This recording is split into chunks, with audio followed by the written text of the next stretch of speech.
Mubonde Nassar is my name. I am an advocate of the High Court of Uganda and the court subordinate to it. I'm also a proprietor of a law firm. I'm a partner at Mark and Company Advocates. We are located on Plot 3A2 and 3A3, Sports Lane, Forest Mall, in the heart of Kampala City. I was attacked on the 21st of October 2014. On the fateful night, I left office very late. I left office at around 9:30, heading home. I'd waited for my grandmother, who was being delivered to me from the village, so that I could take her for treatment the following day.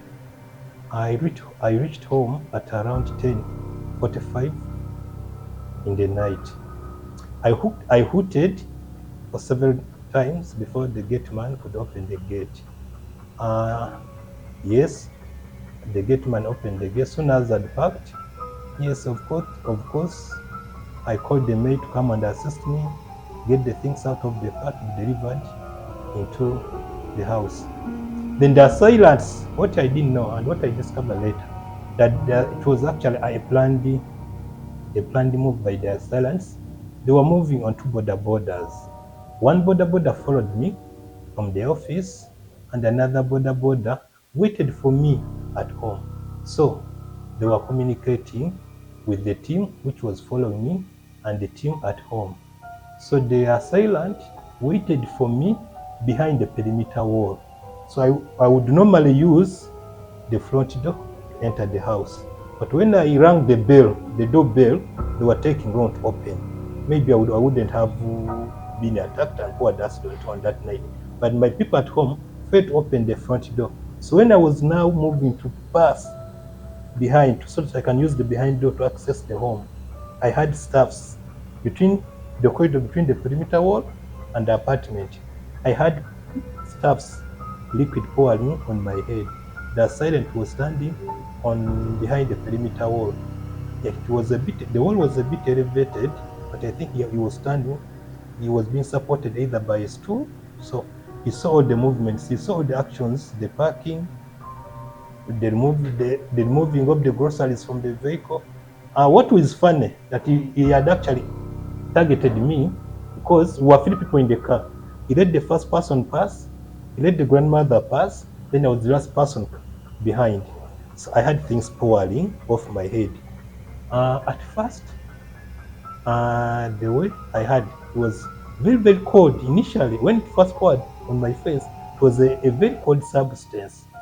Then after a minute or 45 seconds, then I started feeling the heat. What came into my mind, I realized it was acid. And inside my heart, I knew the person who had actually commissioned this crime. So I ran and looked into the mirror. I saw my face before me. That's when I made an alarm. I made a very big alarm, so the neighbors came to my rescue.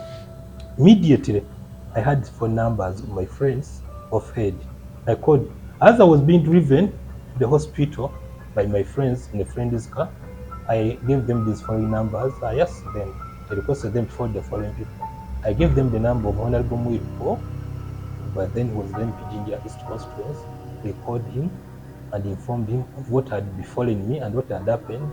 I also gave them the number of the speaker, the current speaker of parliament, Honorable Nikamo. They also called her. She also rushed, but whoever they called, because I could hear them communicating with my neighbor while I was being taken to the hospital. So they all made an appointment that we meet at Mulago Hospital. By the time I go to Mulago, Honorable Mwiripo and Honorable Nikamo, that actually talked to the director, Mulago Hospital. I also found the director of Mulago Hospital waiting for me to receive me personally, Mr. Dr. Byalugaba by then. So I was received, then taken to the ICU. The moment they poured cold water on my head, that's when I blacked out. I only gained conscious the following day. The people around informed me that actually gas is a burning flame, it fumes. Once they poured water on my head, they saw fire flames actually coming off my head. Because I realized they used normal saline. That's what they used. They used normal saline to mitigate the dangers of acid. I didn't know that the water is one of the first aid of acid. I gained conscious the following day. I'd been admitted at Mulago. Honorable Anitamo and Honorable Mwiruko spent the whole night there. They made sure they booked me into a room at Mulago. This is when the band section was still at Mulago before it moved to Chirodo. The mobilization had been made. The doctors were there. Then, gaining my conscience, I had all been bandaged. I was in a bandage from the head, actually the head, because what was burnt is like 3/4 of my face. The whole head was burnt and 3/4 of my face. So I was all bandaged. And I think message had been passed over. So the morning, the whole world was filled with friends and family who had come to check on me and see how I was progressing. I was admitted at Mulago for over a month. I think I spent there over 33 days. Then I was discharged. But the condition under which I was discharged, I would say I was I think at 5 or 7% recovered. I hadn't really recovered, not even a 50% recovered. But they also have their hardship. There are challenges at Mulago. They have issues of lack of beds. So at the condition I was in, for them they would recommend to go back home, recover from home. Then I would just check in once in a while to see the progress. I checked in Mulago for about 2 or 3 months. They would change the dressing, monitor the recovery. This was on the first aid before we could do any procedure or any surgery. I think after 3 months, that's when we did the first procedure. They did the skin graft. They removed the dead skin from the nose and the head. I want to be appreciative and thank the doctor, the surgeons at Mulago. Yeah, they work under not so good condition, but they are very skilled, very talented, and they offer their best. So they offer their best. So currently, I've so far carried out 20 procedures because realize this kind of disease with acid, you do a certain procedure, then you have to give the body time to recover about 6 months or 4 months to undertake or to undergo another procedure. This eyelid had also been burnt. This eye was actually out. They wanted to pop out. I had to do a Z plastic, a skin graft, and all those skull vision and all those things. After I think a year also undergoing the local procedures with Mulago Hospital, and Dr. Ben King, Dr. Ben King, Dr. Kalanzi, and Dr. Sentong. Of course, I think, and the in charge, Dr. Alenyo. Yeah, that's the team. That's the team. I want to appreciate that team. So I had to mobilize the resources from friends and family members. I've been to India twice for revision surgery. The Indians did some little work on the nose and also skull recovery, skull vision, and the eye, the Z plastic. I did another Z plastic in India. Yes, overcoming the challenges. Every disease has its own stigma. Even survivors, as survivors, we have our own stigma. Look at someone the first reaction from someone will be as if he's looking. So I keep on asking people, whenever people make these facial expressions, I keep asking people, wait, do I look? Wait. I keep asking them, do I look? How do I look? Yeah, I keep asking those questions to people so there's that stigma which comes with acid, being a survivor of acid. But you have to be resilient and extreme confidence, accept the fate, accept the way you are, then you see what life has to offer.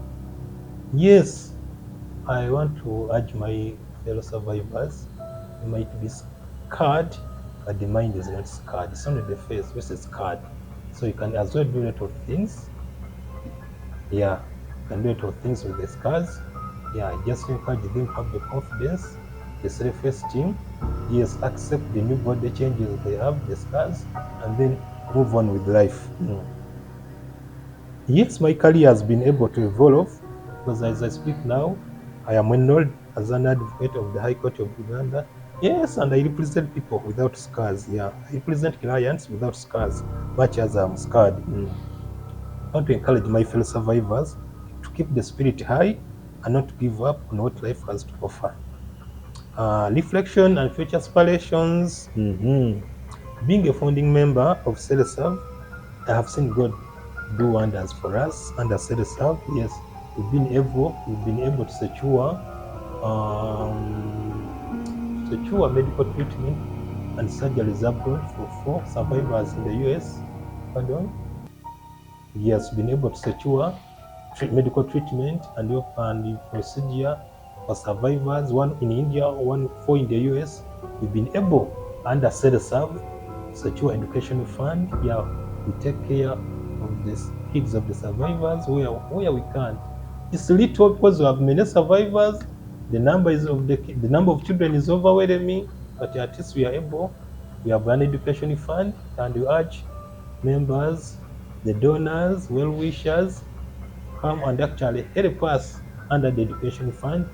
Some survivors have this small business they establish in their communities. Ceresav is able, where they can't help survivors, establish the small business, the cottage business, and the market stores here and there. Yeah, I think we have over 10 survivors who have helped with those small businesses. Of course, so we need more medical support and financial support. Uh, yes, enable us reach out to a bigger community of survivors. Yeah, support and investment. Yeah, I think the medical support I got and the financial support I got from friends were a big resource to me. I couldn't be able to look the way I look and also do these procedures locally and in India without the resources. Yes, my appeal is we request Parliament and legislators pass laws regarding the use and sale of acid and other corrosive chemicals in Uganda. Yes. We also implore the office of the DPP to build capacity with the IOs, the investigating officer in the CID department.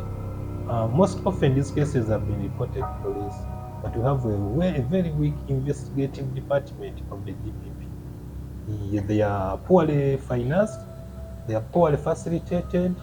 Imagine, like in my case, I was on my sick bed in Malawi, and I would finance the investigations from my sick bed. Because also the IOs need to be facilitated, the movements, to take the chemicals to the lab, the process to the lab.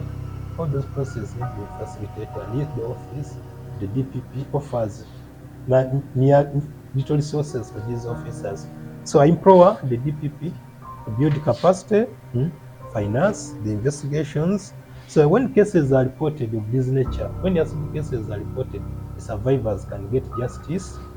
And actually, we need to also have a lot of convictions. We need to see convictions of the perpetrators of these crimes. As survivors, we need a rehabilitation center. We need medical equipments. When we reach at our ward, the Burns ward at Chirudo, yes, they are short of beds, they are short of equipments, cotton, eye drops, gloves, gauze, and all those things. So those are the areas where we need at least to be helped, have the medical equipments in place so that when a survivor actually gets to the hospital, is able to get those things free. I had some misunderstanding with my wife then, and but I also had some. I was in politics as a politician. Of course, I had sworn enemies. So I think through intelligence for ISO, they got to know that they had some misunderstanding. We had some family misunderstanding. They used my wife to volunteer information. The assailants used the wife to volunteer information. She didn't know what they were actually targeting. So she was an accessor to the crime. She participated in the exercise. She volunteered information, my movements from office, from work, where I park, buy the groceries, and all those things. That's why they were able to plan my attack from office. One team waited for me at home, the other team came on following from office all the way, and they were communicating with the team which actually executed the plan at all. So she was involved. I gave all this information to the police. They investigated. She was arrested, charged. taken in prison for about 2 years. Then she was released and ran out of the country. The people they were arrested. She was arrested with the 2 people who were also charged, taken to remand. We never got a conviction. You know what is challenging? That you have two conflicting interests. You want to pursue your case, the criminal case you've reported, you have to finance it. At the same time, you have to look for resources, take care of the family you left behind, and even for your personal treatment. So at the end of the day, the medical bit overwhelms you. So you put your interest where you benefit first. So you prioritize the treatment. That's why these cases will not get a lot of convictions regarding acid attacks. For the survivor, first prioritizes the treatment, the recovery process, and prosecuting the case. Also, as Ceresav, I think we need to have a legal aid, fully funded, and also beef up our legal department. We are able to follow up on all these cases, work with the DPP, and have lawyers watching brief, right? So that perpetrators are brought to book. Yes, and I want to give my story of how I came to know Ceresav. I think I spent a week in hospital. Then Hanifa Nachiowa visited me. She had my case was popularized. It was in the media for a week. It was both in the print media and the electronic media. So Hanifa read about me in the papers, and she also saw, I think, the news at Mubonde TV. So she came to hospital. She visited me. She told me about Ceresav and what she does, the activism and all those things. So since then, we got in touch with Hanifa, and I have also taken it as my role helps fellow survivors. When I hear there's a case, I visit the survivors where I can, I give the little I can, so that to encourage. Because Hanifa came to me, she counseled me in hospital when I was actually still in my sick bed, and she told me there is life after recovery. And indeed there is life, living happy life. I've since gotten another family, I have a wife. My future aspirations is to encourage more survivors, gain their confidence, offer psychosocial support to the survivors, free pro bono services to the survivors, and also I want to help Ceresav reach out to a big number of survivors. First offer them confidence, help them fight stigma, offer the legal, my expertise to them, so that they can also get justice whenever they have been attacked. We have a big challenge concerning the use and sale of acid. Acid can be accessed anywhere, like we've said, in the garages, filling stations, anywhere it can be accessed in small shops. We need the parliament to set up stringent laws regarding the acquisition of acid, offer license to dealers, that it can be traced from up to the retailer down there. It can be traced from the wholesaler, from the manufacturer, or exporter, the importer, wholesaler, up to the retailer down there, and maybe offer licenses. And parliament aside, even the minister, the line minister. So we need the minister actually come up with the regarding acid specifically, the use and sale of acid. But also, it is also the other challenge on the other side, that acid is not classified like any other product. So it's used in batteries and other things. But the government has been slow, and the minister, NDA, there have been actually weaknesses in implementing. Of course, we have the NDA Act, but even the implementation is also lacking. We need the implementers, police and DPP, to beef up, come up at least with a manual, a statutory instrument to regulate the sale and use of acid, and even offer licenses. And what is also challenging to our laws is that whenever the perpetrators are always charged with in most cases, they are always charged with indecent assault. For my personal appeal, that the law be changed and the punishment for the perpetrator of arson, if convicted, be sentenced to death or life imprisonment. And the offense would also change to murder or manslaughter, other than causing deadly harm. Because what they charge right now is causing deadly harm, causing bodily harm to someone, and yet the intent of the perpetrator is either deform you or kill you. If you survive, the person is going to be charged with causing bodily harm.